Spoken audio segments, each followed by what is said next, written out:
En otro tema, fíjense que la oposición, Norman, ha intentado posicionar esta narrativa de que el gobierno de López Obrador es igual o peor de corrupto que los otros gobiernos, que la familia del presidente se aprovecha de los privilegios, que López Obrador es lo que tanto criticó. Yo he dicho que no lo veo así, que yo al contrario, veo unas ganas del presidente de que las cosas sean diferentes. Incluso en su momento le pidió a su hermano Pío López Obrador y a su ex colaborador David León que no se ampararan, que fueran ante las autoridades cuando fueron exhibidos aquellos videos intercambiando sobres con dinero y estas cosas que circuló precisamente Loret de Mola y Latinus. El caso de su hijo igual, dieron la cara, explicaron, ya se desmoronó ese otro escándalo. Bueno, pues reapareció Pío López Obrador, fíjense nada más, para aquellos que dicen que es igual o peor este sexenio, urge, le pide a la Fiscalía General de la República que lo investigue. El hermano del presidente López Obrador, Pío López Obrador, aseguró que espera que la Fiscalía General de la República concluya lo más pronto posible la investigación que hay en su contra por los videos revelados en 2020 en los que se le ve recibiendo sobres de dinero de manos del entonces asesor del gobierno de Chiapas, David León. Aseguró que es el primer interesado en que se conozca la verdad y que nunca ha presionado a la Fiscalía General de la República para que se archive la investigación en su contra, porque hay que decirlo, muchos medios hablaban de que Pío López Obrador estaba presionando para que se diera carpetazo a su caso. Bueno, pues reaparece y dice, y cito, si alguien está interesado en que la autoridad investigadora cumpla con su obligación constitucional de investigar y se haga justicia, soy yo. Es su primera declaración por el videoescándalo y dijo que solicitó a la Fiscalía General de la República que no tarde y que se resuelva lo más pronto posible. Pues eso también es lo que le duele a la oposición, estas ganas de transparencia, Norman, o ¿cómo lo ves tú? Fíjate que la transparencia solamente se puede encontrar a través de evidencia. Es decir, no podemos hablar de transparencia, no podemos hablar de resultados, no podemos hablar de eventos no sucedidos cuando todo está en el aire. Afortunadamente, el gobierno del presidente López Obrador tiene constancia muy clara de la evolución que se ha tenido en muchos sentidos. Si nosotros partimos de la parte económica que tanto les duele y que tanto les interesa a grandes grupos de interés en este país, pues podemos también decir que nunca se había cobrado 1.500.000.000.000 de pesos de adeudos atrasados, que nunca se había podido financiar con tan facilidad 500.000 millones de pesos de programas sociales, que nosotros no hemos tenido, a pesar de la pandemia, tropezones como país, en donde salga un presidente a decir, señores, sobre todo a las clases bajas, a las clases populares, apriétense los cinturones, porque eso nos dijeron toda la vida, salían y nos decían, a ver, el pueblo ahora sí se tiene que apretar los cinturones. ¿Por qué? Porque vamos a tener que ahorrar y vamos a tener que mantener una posición de austeridad, pero para el pueblo, solamente para el pueblo. Nunca se había visto una seguridad económica en la gente más humilde de este país. Nosotros no hemos visto en este país, en este gobierno, a partir de 2018, no hemos visto ningún caso de sobresaltos en las calles, no ha habido saqueos de supermercados, no ha habido absolutamente nada que tenga algo que ver con lo que se había previsto en la parte, es decir, en la fase inicial de este gobierno. Ustedes recordarán que por ahí Loret de Mola y compañía, y le hacía también segunda Felipe Calderón, decían que el peso se iba a ir a 25, 30 pesos, ¿no? Bueno, se ha mantenido en igual o mejores circunstancias que como lo recibió el presidente. Es decir, si nosotros hacemos un análisis de todos y cada uno de los capítulos, por decirlo de alguna manera, de la parte económica, nos vamos a encontrar que nunca estuvo mejor este país. Entonces, tenemos que ser objetivos, y la objetividad, insisto, descansa en la evidencia. No podemos seguir pensando en los dichos, en el yo pienso, en el yo creo, en el yo juzgo. No, no, no. Ahí están los datos. Si quieren transparencia, ahí está la información. Solamente no se ha tenido un crecimiento en el Producto Interno Bruto, y lo aclaró muy bien el presidente de la República, que esto no significaba desarrollo económico. Eso significaba simplemente un índice que yo alguna vez, recordando lo que había sucedido en el mundo, en Irlanda, en la República de Irlanda, se tuvo un crecimiento del PIB de 23%, de 2.300% en una ocasión. Y eso no repercutió ni en empleos ni en sueldos, ¿no? Lo mismo sucedió en Estados Unidos, que no repercutía en los salarios. Es decir, cuando se habla, por ejemplo, del ingreso per cápita y nos dicen, es que cada mexicano gana $10,000 al año, pues eso no es cierto, porque la desigualdad que se da en el mundo, y concretamente en México todavía, es que algunos reciben mucho dinero y otros reciben muy poquito. Lo que a mí me da tranquilidad es que la gente más pobre está recibiendo bastante más de lo que recibió en el pasado, como una contribución a sus esfuerzos en la vida. Es decir, como una contribución a una necesaria justicia que hay con la gente más necesitada. Lo vemos en los países del Báltico, en donde los problemas sociales son comunes. Lo vemos en Europa, después de la Segunda Guerra Mundial, en Alemania, etcétera. Pero allá se puede hacer. En Estados Unidos, el presidente Biden puede repartir $6 billones, tirarlos, repartirlos en cheques a toda la población. Pero en México no se le puede dar a un adulto mayor una pequeña cantidad que pueda de alguna forma atemperar la pobreza, ¿no? Entonces yo creo que tenemos que ser objetivos cuando se haga un juicio sobre este gobierno. Nunca tuvimos una presidencia de esta envergadura, nunca tuvimos una presidencia con este éxito popular, y nunca tuvimos a nadie que fuera tan querido y tan apoyado por el pueblo. Esto debe quedar muy claro. Nada es gratis, nada es gratis. El pueblo de México entiende perfectamente bien cuál es su circunstancia y saben qué es lo que está viviendo. Así es, nunca antes tuvimos a un presidente con esta autoridad moral. Y déjame plantearte, querido Miguel Martín, esto que leo, ya que estaba hablando de la relación con Estados Unidos, el querido Norman. La corrupción limita el combate al lavado en México, alertan desde Estados Unidos. Esta visión del imperialismo, del ser los policías del mundo, continúa en Estados Unidos. El Departamento de Estado de Estados Unidos, en el segundo volumen del informe sobre la Estrategia Internacional de Control de Narcóticos, señala que el combate al lavado en México se ve obstaculizado por la corrupción, la falta de capacidad de investigación y por la carencia de cooperación interinstitucional.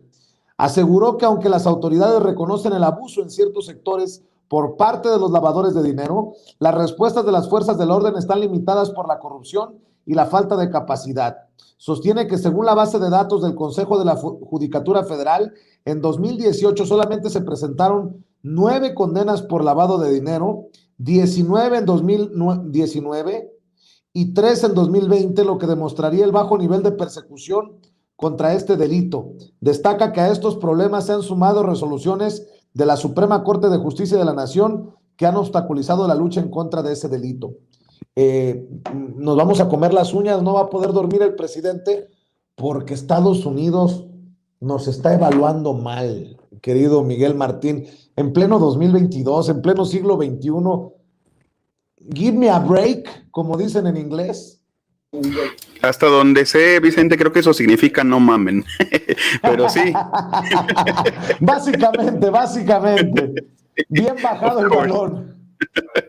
Pues sí, ¿sabes qué es lo preocupante? Que esa narrativa está inserta en los medios corporativos y en la industria cultural. O sea, en la industria cultural, pues también nos hacen ver a Estados Unidos como el héroe del mundo.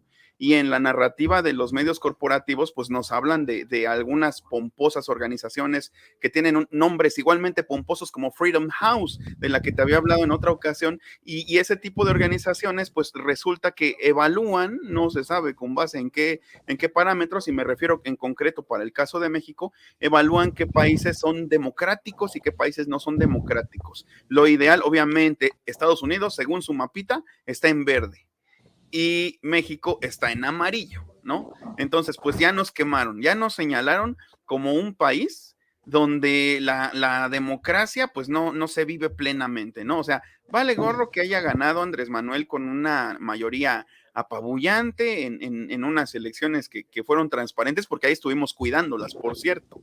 Nos volcamos tanto a votar como a cuidarlas. Vale gorro que el presidente, como tú mismo dices, pues esté introduciendo el tema de la moral en estos tiempos en los que pues teníamos regímenes, que son amorales, que son antidemocráticos, que son también anticulturales, igual, porque querían borrarnos todas nuestras culturas primigenias para convertirnos simplemente en consumidores. Entonces, se burlan del presidente, ¿no? Por meter las cuestiones de la moral en la política, ¿no? Porque la política se había vuelto una actividad tan cínica que hablar de moral era de risa, porque ya sabíamos que el ser político pues era carecer de cualquier cualidad humana prácticamente, porque era para llenarse las bolsas. Y pues basados en esto, en toda esta narrativa y en gente que le hace el caldo gordo a Estados Unidos considerándolo una autoridad y que quiere ir a acusar al presidente con Joe Biden, que insta a Joe Biden que le jale las orejas supuestamente a Andrés Manuel, cuando creo que pues lo que le jala las orejas de inicio a Joe Biden pues es su popularidad, que no las tiene todas consigo, pero pues yo creo que parte de la soberanía, no solo se habla ahorita de la soberanía energética, ¿no? Pero creo que tenemos que ponernos muy firmes en esa soberanía a secas para ya quitarnos toda esta narrativa que a mí también igual me escuece, a mí me arde, me causa pues mucho ruido, mucho escozor. El que todavía a estas alturas se ande hablando de Estados Unidos como una autoridad moral y se ande, digamos, tomando en cuenta a este tipo de organizaciones como la que te decía, Freedom House, como organizaciones que tienen de manera unilateral esa calidad o bien, no sé, cualidad moral de juzgar si México está apto para algo o no lo está. Creo que ya basta de toda esta injerencia, ya basta de todas estas evaluaciones unilaterales y pues creo que la forma en la que el presidente se maneja, me refiero en cuanto a la política exterior, pues ya les va dando afortunadamente pie a cada vez menos de este tipo de cuestiones. Ya acabaron los tiempos del comes y te vas. Querido José Alfredo, el presidente Andrés Manuel López Obrador, por cierto, advierte campaña contra el Tren Maya por pseudoambientalistas. El presidente advierte campaña contra el Tren Maya por pseudoambientalistas. Señaló que existe una campaña de pseudoambientalistas y sus voceros en contra de la construcción del Tren Maya. Compartió una imagen en donde aparece en un helicóptero sobrevolando la zona donde se construye el Tren Maya, en donde destaca que, contrario a lo que señalan los críticos del proyecto, el impacto será contrarrestado con la siembra del doble de hectáreas afectadas. Dice el presidente, en 1,500 kilómetros del tren solo se impactarán 100 hectáreas, la mayor parte acahuales. Sin embargo, al mismo tiempo se están reforestando 200,000 hectáreas.